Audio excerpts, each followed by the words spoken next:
We're continuing our OHL history series going season by season, and today we land on the 1995-96 OHL year. And this is when the league would expand to 17 teams, as the Barrie Colts introduced as an expansion franchise.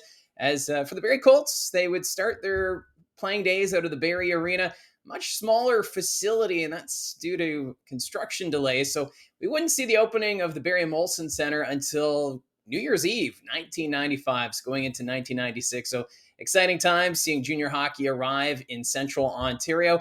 Now, that wasn't the only change in the OHL going into the 95-96 season, as the Detroit Junior Red Wings, they would rebrand and be known as the Detroit Whalers. Now, the renaming was a result of a feud going on between Peter Karmanos, the owner of the OHL team, and Mike Ilitch, the owner of the Detroit Red Wings. Now, what was going on at this time, Karmanos had tried to purchase the Detroit Red Wings, but that fell through. And the OHL team, as a result, would be kicked out of Joe Louis Arena. Karmanos, at this point, also owned the Hartford Whalers. So with that, he wanted to bring the Whalers name into the OHL because, Wales and Michigan go hand in hand, right?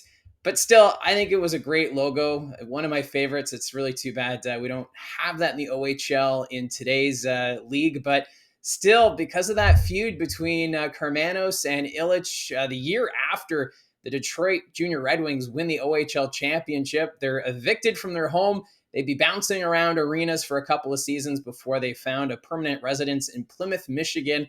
But they seem like a great connection there in the early 90s, Karmanos and Ilitch, but a falling out, and that's how we get the Whalers brand and image. Looking at the standings, the Ottawa 67s, they would lead the way in the East Division. They had a record of 39, 22, and 5, good for 83 points. Following them up was the Peterborough Petes with a record of 35, 22, and 9, 72 points. The Belleville Bulls would finish third in the East, 35, 26, and 5 was their record for 75 points.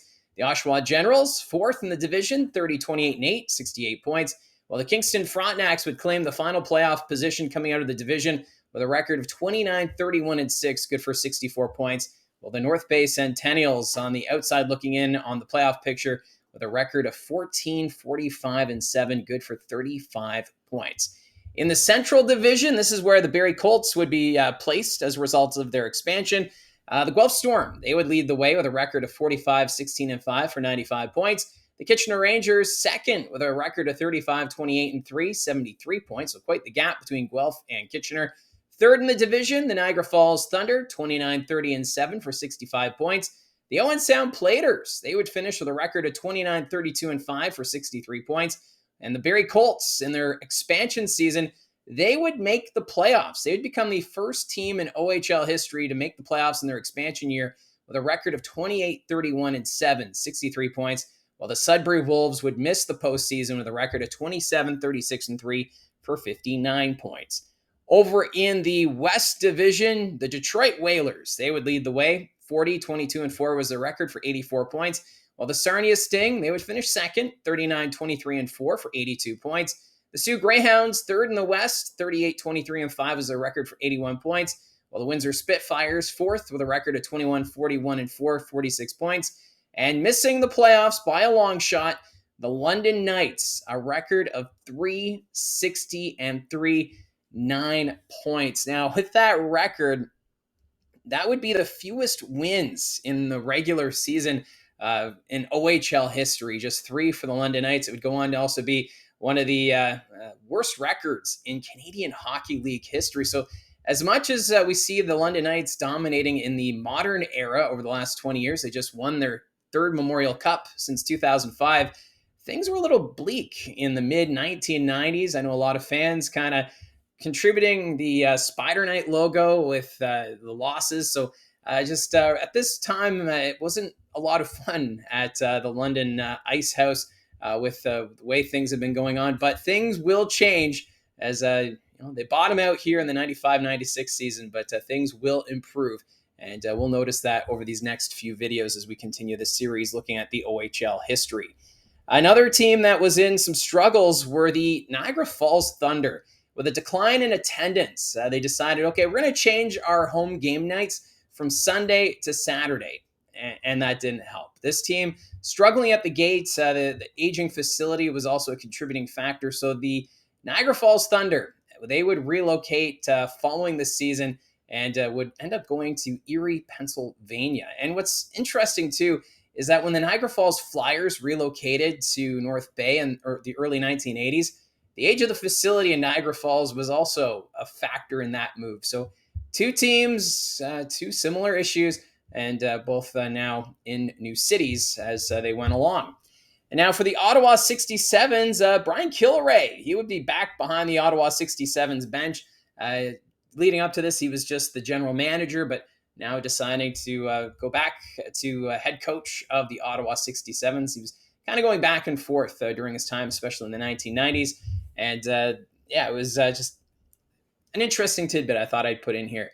Sticking with coaches, Paul Maurice, he was promoted to the Hartford Whalers from Detroit, as Maurice having a good run there with the Junior Red Wings and their run to the Memorial Cup. So he was promoted to head coach of the Hartford Whalers. So Pete DeBoer, he would take over as head coach of the Detroit Whalers. And we'll also see DeBoer mentioned a few more times in this upcoming series from around the Ontario Hockey League. Now, your top scorers in the 95-96 season, Aaron Brand led the way. He played for the Sarnia Sting, 46 goals, 73 assists, 119 points.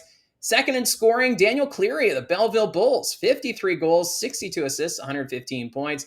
Sean Haggerty of the Detroit Whalers was third, 60 goals, 51 assists, 111 points. From the North Bay Centennials, Trevor Gallant with 47 goals, 58 assists, 105 points.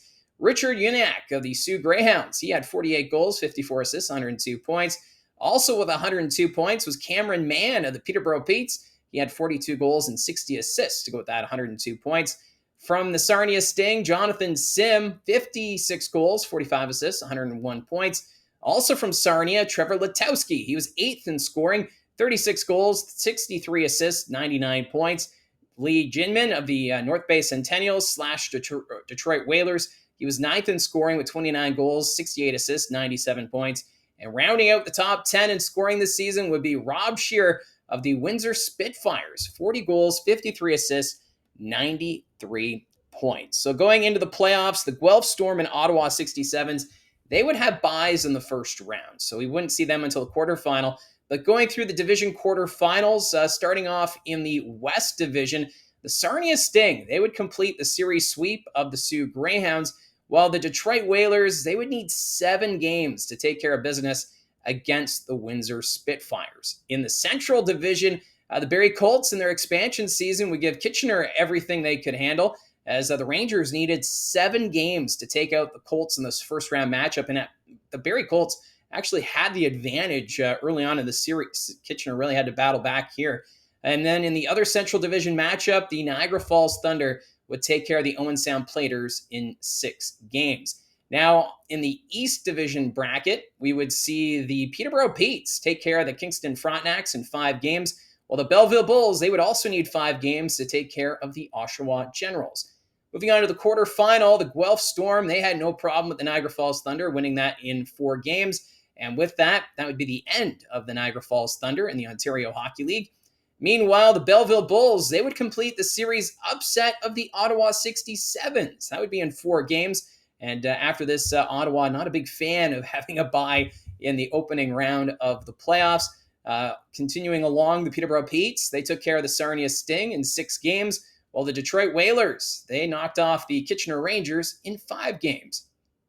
In the semifinal, we would see the Guelph Storm taking on the Belleville Bulls, and for Guelph, they would advance to the final, winning this series in 5 games, while the Peterborough Petes, they would upset the Detroit Whalers in 5 games. So for the J. Ross Robertson Cup, it would be the Guelph Storm versus the Peterborough Petes, and it would be the Maroon and White winning it in 7 games as they would take out the Guelph Storm. Now, the Peterborough Petes, they were the host of the 1996 Memorial Cup, and with Guelph being the runner-up, they would also attend the 1996 Memorial Cup. Now, what stands out for this season is that for the Petes, they're celebrating their 40th anniversary and attendance, 100% capacity the entire tournament. The passion of the fans in Peterborough is something else, and it'd be kind of nice to see the Peterborough Petes host another Memorial Cup obviously, a new arena would probably be necessary before we talk about Peterborough being a host again for the CHL tournament.